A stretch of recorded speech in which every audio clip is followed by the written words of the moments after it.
Hey guys, DIY Maniac, John P. Guess what kind of vehicle we're working on again? Yeah, the 9th generation Civic. So in this video, we're going to be replacing the spark plugs. If you remember in one of my older videos, I showed you how to take them out and check them. Well, now we're at 145,000 kilometers. We're getting there. I mean, I think the laser iridium plug, I think they can say 100,000 miles, which is 160,000 kilometer. But I'm going to do it now. I think even some people recommend doing it sooner. But when I checked them about, I think it was 30,000 kilometers ago, they were still in very good shape. So you have different options, obviously, when it comes to spark plugs. You could buy just the cheap ones, a few dollars a plug, and have to change them, a lot sooner. Or you get what comes from the factory, which is the NGK laser iridium plug. Now, if you go to Honda or if you go to your local auto parts store, you're going to be paying about $30 to $35 a plug, plus tax. Rock Auto, once again, comes to the rescue. I paid, I think it was $50 or $60 for all four. So a big savings going through Rock Auto. So for the 9th generation Civic with the 1.8 liter, probably applicable for the 8th generation or any other generation that uses the 1.8 liter, but confirm just to make sure. Uses the NGK laser iridiums, and the part number is the 95710. Like I said, you can find those on Rock Auto. So we're going to go about showing how to take out the old spark plugs, what steps need to be taken. So obviously, our first thing we're going to have to do is remove the coil packs, then start removing the spark plugs. So before we get too far ahead of ourselves, let me get what I need, and we're going to come right back. Okay, guys, so step one in this process, we're going to want to remove this little plastic cover on top of the valve cover. So flathead screwdriver, turn counterclockwise, quarter turn. It releases those fasteners, and this little plastic piece comes right off. And that's going to give us a little more room just to unhook the coil packs and leave some more flexibility for those wires. So we're going to put that aside. So what I like to do is do one cylinder at a time. We don't want to start doing too much at one time, end up losing stuff or misplacing stuff. So the first thing we're going to need to do is remove the coil pack. So what I like to do is first remove the lead off of the coil pack. So if you look, there's a little tab, I don't know if you guys could see it, that you have to push down on, and that's going to allow you to take it out. There we go. You'll feel the little click, and now your connector comes loose. So that's going to give you the movement you need now to remove that coil pack. So now once that's done, the next step is taking a 10 millimeter socket. Remember, counterclockwise. You're going to put it on your screw, on your bolt head, and you're going to turn counterclockwise. And you're going to remove the coil pack retaining bolt. So you unscrew that. Make sure you don't lose it. Take it out. I can always say, have that magnetic tray ready to go. Put it in your magnetic tray and you won't lose it. So once the retaining bolt is removed from the coil pack, we could physically remove the coil pack. So you just want to grasp it firmly and you want to pull it out. See, it pops right out. And there you can see your coil pack. Pretty simple, right? So we can put the coil pack aside now. And next step is going to be to remove the spark plug itself. So we're going to get our spark plug socket. Let me go ahead and get that. With a long enough extension, that's going to let you have the ease of access, as we say. So we're going to take our, got the, that's what I get for not looking first. You're going to want the 5/8 spark plug socket. And remember, for the spark plug socket, it's very important to have the one with using a spark plug socket. It has the rubber isolator inside that helps protect the spark plug itself. So you're going to put it in and you're going to turn it and you're going to remove the spark plug. And we're going to turn it that way and the spark plug's going to come out. There we go, 1 second. I didn't get it all the way. Helps if I actually turn the spark plug. And we're going to go ahead and remove that.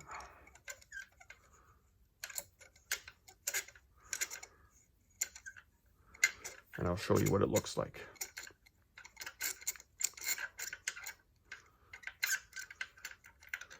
So we're going to pull it out. So your advantage, obviously, with the spark plug socket, having that rubber inside, it grips onto the spark plug also.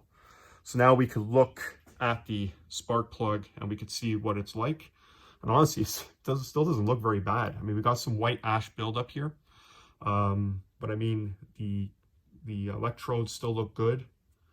But you know what, like I said, it's time to change. It's preventative maintenance, right? So I'm going to go ahead now and prepare the new spark plug and I'll show you what steps to take. So what we want to do with the new spark plug, so we can see here the new spark plug, they say they come pre-gapped. Not the case, actually. So with the 1.8 liter, the gapping is supposed to be 0.044. And I did even confirm that on the old plug I took out just to make sure. The factory plug, it was gapped at 0.044. The new plug from NGK is not 0.044. And this is the right plug for our car.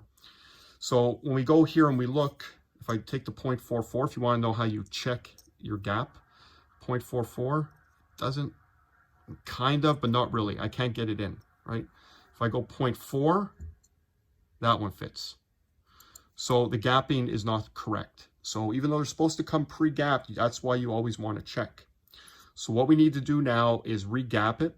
So what you do is you take your spark plug gapping tool, and that's why these little things are here. That's in order to put it in to allow you to open up the gap slightly at a time and keep checking until you get to the gap that you need.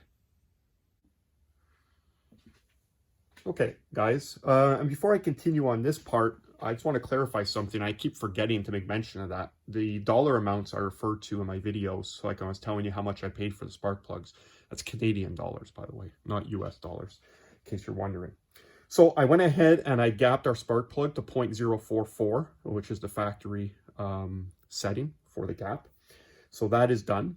Now the next step is, when installing the spark plug, two things I like to do. First is a little dielectric grease.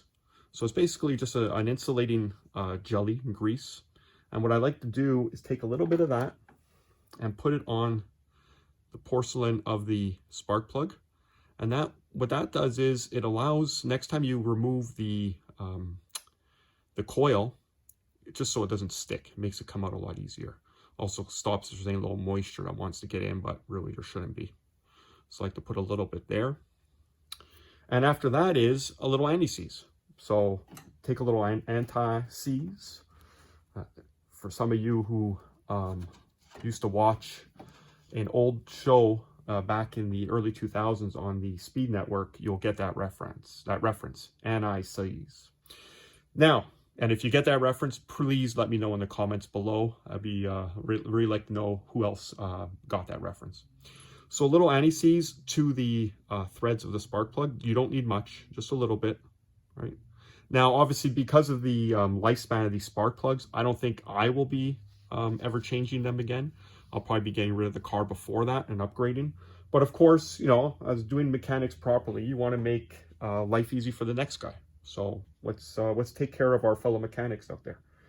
So once we have that done, we're going to take our spark plug socket that we use to remove the spark plug. We're going to insert our spark plug into it, or try to anyways, like that. We always want to start the spark plug, start the spark plug by hand. You don't want to go right in with a ratchet.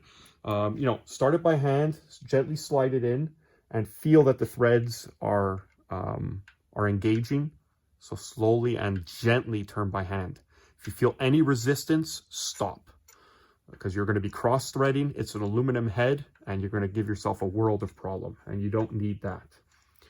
So once we snug it up by hand, so I'm going to keep screwing until I get it snug by hand, which it is getting there. Now it's hand tight. The next step is to torque it. So the torque spec for these spark plugs is 12 to 14 foot-pounds, which is pretty much hand tight.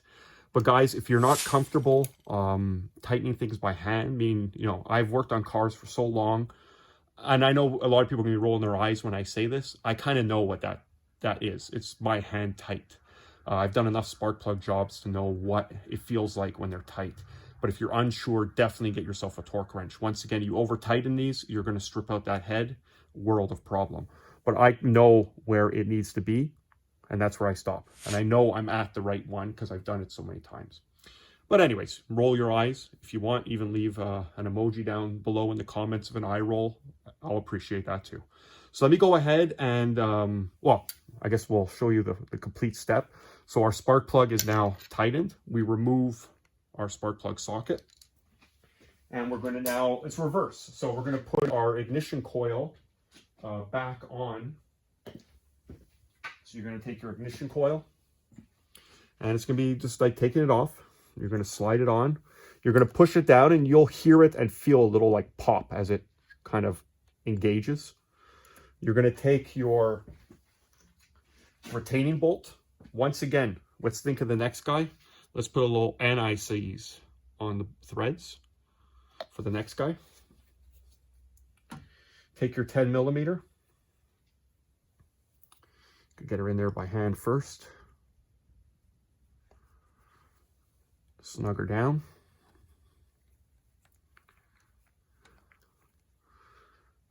Torque spec on this, don't know, don't care, doesn't matter, hand tight. That's pretty much it. It's not going to go anywhere. And then we want to obviously make sure we reinsert our electrical connector to our ignition coil, and you want to hear that confirmation click like that, so we know it's engaged and it's not going to come loose.